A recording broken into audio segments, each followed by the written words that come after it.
Capítulo 32. Clarice sabia o próprio nome, mas confundiu-se a dizer sua idade. Ficou bastante nervosa quando Helena contou do acidente de carro. Não se recordava de ter visto Theo antes, nem do que havia acontecido no mês passado ou no ano anterior. Tinha lembranças muito frescas da infância, dos pais e do colégio de freiras, mas fatos recentes estavam completamente apagados. O roteiro de Dias Perfeitos, a faculdade de História da Arte e a morte do avô paterno, 2 anos antes. Ela chegou mesmo a duvidar de que havia noivado. Theo a enxergava como uma caixa vazia, sem recordações, fatos, sonhos, desejos, e não sabia muito o que concluir disso. Estava acostumado a Clarice cheia de vontades. As perguntas eram muitas e vinham de todos os lados. Ele temeu que Clarice lembrasse e o acusasse, mas a expressão dela era tão hesitante que Theo soube que estava sendo sincera. Quis beijá-la e fazer massagem em seus ombros, mas se conteve. Helena ainda chorava muito. Todos ficaram chocados com a paralisia das pernas, causada pelo acidente de carro. Theo esteve ao lado de Clarice naqueles dias e foi horrível vê-la sofrer novamente pelos mesmos motivos, como se a vida não cansasse de oferecer tragédias. Clarice recebia muitos presentes e visitas. Os presentes vinham acompanhados de cartões que aborreciam Theo, assinados por amigos de que ele nunca tinha ouvido falar. Como era possível que ela conhecesse tanta gente? Ele não gostava nem de tocar nos cartões, rasgava-os sem mostrar a ninguém. Quando Clarice recebeu alta, uma rotina começou a surgir.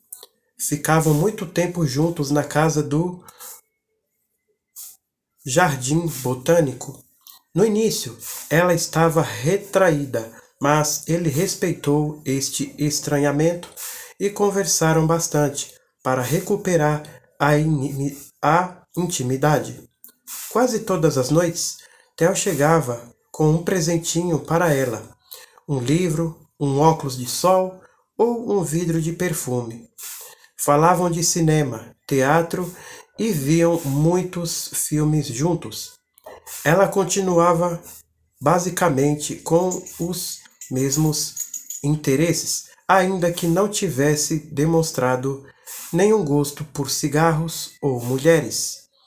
Tinha amado Pequena Misunchini, que agora era seu filme favorito. Pouco a pouco, ele se aproximava dela e era muito saboroso, pois Clarice se esforçava para gostar dele. Ria das coisas que ele dizia e gostava de ouvi-lo falar de seus projetos. Clarice o beijava nos lábios, por vontade própria. Fazia poucas perguntas, apenas curiosidades de mulher, como tinha se conhecido, em que momento ele havia pedido em noivado, como tinha sido a virgem, como tinha sido a viagem para Teresópolis e coisa assim. A vantagem de tê-la desmemoriada é que ele podia contar o que quisesse, exagerava os detalhes para soar poético e inevitável. Eles tinham se amado muito e estavam fadados a ficar juntos. Theo foi intimado a comparecer à delegacia numa manhã de sexta-feira. Respondeu às mesmas perguntas de antes e saiu de lá satisfeito, com a sensação de que o delegado Aquino estava completamente perdido. Havia sido impossível recuperar o conteúdo do notebook quebrado. O histórico de ligações dos celulares não indicavam nada que havia de mais em carregar uma mala vazia no bagageiro. Clarice também foi intimada, mas Helena obteve uma decisão judicial autorizando a filha a não participar do inquérito, já que ela não tinha condições psicológicas de responder a nada. Theo achou que o delegado Aquino insistiria naquele depoimento, mas isso não aconteceu. Semanas depois, o desaparecimento de Breno estava esquecido. Outros mistérios tomaram a agenda da polícia, e mistérios com corpos. O destino de Breno entraria naquele rol de históricos que ganham tom de fábula ao longo dos anos. O violinista que desapareceu após ter sido abandonado pela namorada. Muitos pensariam que ele estava em outro canto do mundo. Roma ou Florença, fazendo apresentações em praças. Outros poderiam achar que Breno havia sido assassinado por ele, mas não havia provas, e ninguém parecia muito interessado agora. Helena não mencionava o assunto e próprio delegado nunca mais apareceu.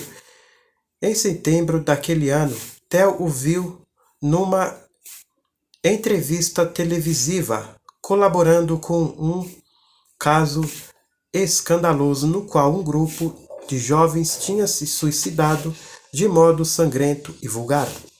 Havia desligado a televisão sem atentar para a história. Não estava com humor para desgraças.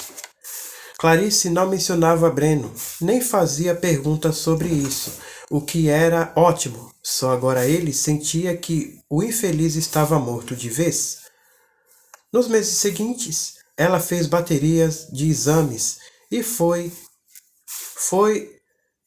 a incontáveis consultas com neurologistas e fisiatras, além de sessões que incluíam hidroterapia e sinesteterapia para recuperar o movimento das pernas. Theo a acompanhava e, em casa, repetia com ela os exercícios para estimular a circulação e evitar a atrofia dos membros. A evolução era lenta, comentavam à mesa de jantar, quando na verdade era nula. Clarice tinha ganhado maior mobilidade com o corpo, tinha aprendido a dirigir a cadeira de rodas elétrica e as dores nas costas havia diminuído, mas as pernas continuavam imóveis e assim ficariam. A lesão na coluna era estranhamente reta e profunda. Foi preciso aceitar que todo o esforço e o dinheiro gastos na recuperação eram inúteis. Para compensar aquela derrota, Gustavo cismou em contratar uma especialista em neuroimagens funcionais para investigar a memória de Clarice. O neuropsicólogo foi à casa deles numa tarde de segunda-feira e fez sessões até o fim da noite. O cérebro é bastante complexo, o médico disse. Os seres humanos não têm a memória de curto prazo e outra de longo prazo, controladas por diferentes regiões do cérebro. A Clarice foi afetada de modo que é capaz de se lembrar dos acontecimentos passados, tendo os fatos mais recentes os mais gravemente afetados. Esse quadro de amnésia é o mais comum. Após sofrer um acidente de carro, a pessoa pode não se lembrar do acidente nem dos meses anteriores a ele. Podemos iniciar um tratamento no sentido de recuperar lentamente estes registros. Theo foi contra qualquer tratamento. Havia criado uma versão bem melhor de tudo e agora sentia náuseas ao pensar naqueles tempos. Helena também foi contra, mas Gustavo insistiu na ideia e disse que proibir Clarice de resgatar sua memória era algo como tolher sua personalidade, o que Theo achou um exagero. Passou a gostar menos de Gustavo. De todo modo, as sessões com neuropsicólogo também se revelaram inúteis. Clarice apenas se lembrava do que Theo contara a ela, com a riqueza de detalhes que ele contara a ela e do modo como ele contara a ela. Segundo a conclusão do neuropsicólogo, o registro efetivo mais recente de Clarice era a formatura do ensino médio. O caso dela se revelou um tanto especial nesse ponto, pois a amnésia costuma atingir períodos mais curtos, semanas ou meses. Clarice prestou vestibular novamente, dessa vez para o curso de moda. Seus novos amigos eram tão desagradáveis quanto os antigos, mas pelo menos ela não ficava até tarde em bares ou rodas de samba na Lapa, nem podia dançar com outros homens. Além do mais, os amigos eram poucos agora. Theo se esforçava para que Clarice se sentisse bem, ainda que ela estivesse quase sempre com a expressão vazia ou tediosa. Por vezes, flagrava Clarice a observá-lo. Os olhos dela demoravam-se nele, mas Theo não era capaz de adivinhar o que ela pensava. Sentia-se, então, burro e impotente. Clarice escrevia todos os dias em um caderno. Theo supôs que fosse o rascunho de um romance ou de um novo roteiro. O médico pediu que eu fizesse anotações de tudo, tentando separar o que eu realmente lembro e o que penso e o que tento lembrar, porque você ou minha mãe me contaram, ela disse. Muitos amnésicos já fizeram coisas semelhantes e costuma dar resultado. A partir desse dia, Theo passou a dar atenção redobrada ao que dizia ou fazia com Clarice. Evitava lugares como praias, motéis e concertos de orquestra. Não falava de Gertrudes, pois Clarice pediria para conhecê-la. Arrepiava-se só de ouvir os acordes de violino. Ela havia se revelado um tanto viciada em sexo, ainda que tivesse que buscar prazer em outras zonas erógenas. Gemia especialmente quando Theo lambia suas orelhas. Transavam quase todos os dias, mas ele recusou de imediato quando, em certa ocasião, ela pediu para ser algemada à cama. Ele se formou em medicina e fez residência em psiquiatria. O assunto tinha atraído seu interesse no 8º período e redefinir sua carreira. Helena e Gustavo compraram um apartamento para eles no Catete e ajudavam com algumas contas no fim do mês. Pagavam também a faculdade de Clarice.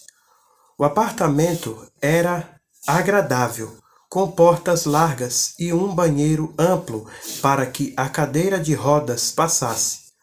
Theo descobriu que o morador anterior era tetraplégico e que, por isso, o imóvel era tão funcional. O corpo de Breno nunca foi encontrado. Ainda assim, Theo lia os jornais todos os dias à procura de alguma notícia e acabou se interessando por economia internacional. Ao terminar a faculdade, Clarice abriu um ateliê com uma amiga. Trabalhava de casa, atualizando o site e consultando peças sob encomenda. Nuances de sua personalidade voltavam à superfície, mas ele já estava tão acostumado que não se importava. Sabia que Clarice era instável emotiva e, quando brigavam, os motivos eram desprezíveis, como a cor da nova panela ou a posição do sofá na sala. O descontrole das necessidades fisiológicas continuava a ser um inconveniente. Ele comprava as fraldas geriátricas e ajudava Clarice a trocá-las. Às vezes, ela tinha pesadelos e acordava infantilizada, pensando que tinha 14 ou 15 anos. Eram momentos muito tristes. Ficavam incomodados por vê-la sofrer as consequências da própria irresponsabilidade depois de tanto tempo. Essa Clarice, oculta, refratária, desestabilizava Theo. Patrícia insistia em entender a morte de Sansão e implicava muito com Clarice. Os momentos de convivência das duas eram sempre marcados por sutis grosserias e apenas uma vez a troca de acusações foi tão grave que Theo precisou intervir. Patrícia acusou Clarice de ter matado seu cachorro e ela se defendeu, dizendo que não se lembrava de cachorro nenhum. Se fosse para matar alguém, eu teria matado você, Clarice tinha dito. Em dezembro daquele ano, Patrícia sofreu um infarto fulminante enquanto jantava na casa deles. Com a morte da mãe, Theo sentiu crescer a necessidade de construir sua própria família. Casaram-se no mosteiro de São Bento em uma manhã agradável de inverno.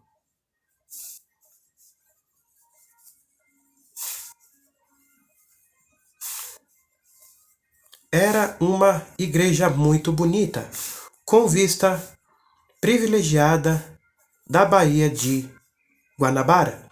Theo já conhecia o tradicional colégio beneditino, exclusivo para meninos, que havia ao lado do mosteiro e decidiu que seu filho estudaria ali. Havia sido aprovado recentemente para o Instituto Felipe Pinel e já pensava em se tornar pai de família, homem da casa. Clarice estava linda no vestido branco. Muito feliz e emocionada, foi empurrada para Gustavo até o altar. Marli esteve presente no casamento e aquela foi a última vez em que Theo a viu. Ele sentia que a morte da mãe tinha rompido com todas as coisas passadas e agora havia o futuro. Um futuro de promessas e expectativas. Os pesadelos de Clarice tinham diminuído, ainda que, por vezes, ela acordasse estranha e fosse muito penoso.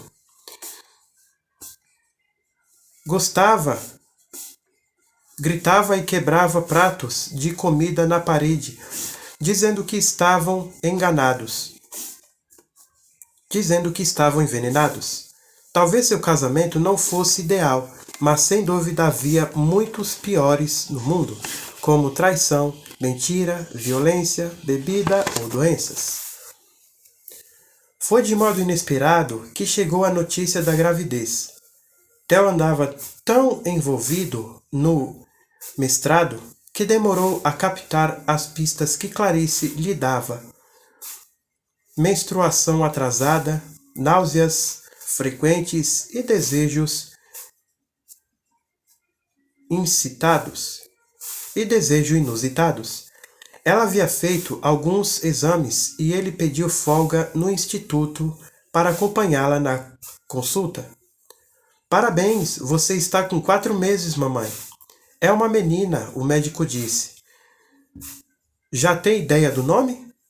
Eles não haviam discutido isso, pois contavam que fosse um menino. De todo modo, Theo ficou bastante feliz e Clarice parecia igualmente satisfeita.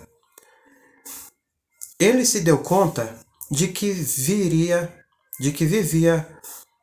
um grande momento em sua vida.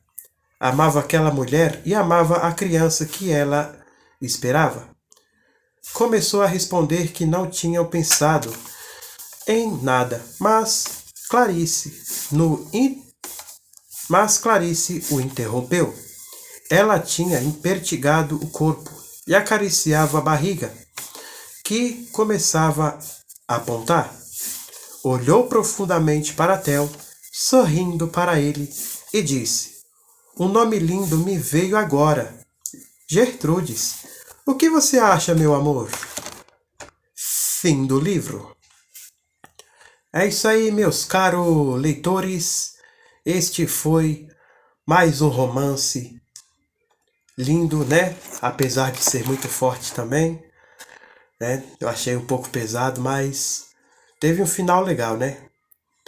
Cada livro tem sua história e é isso aí, um final muito legal, muito interessante. Espero também que vocês tenham gostado da história e do romance, da minha leitura. Deixa aí nos comentários o que vocês acharam aí da minha leitura, do livro em si, da história. Como não encontrei aqui na internet, resolvi trazer este romance ao canal. Espero que tenham gostado. Ok, meu povo? E é isso aí, um forte abraço do Jefinho e até a próxima obra!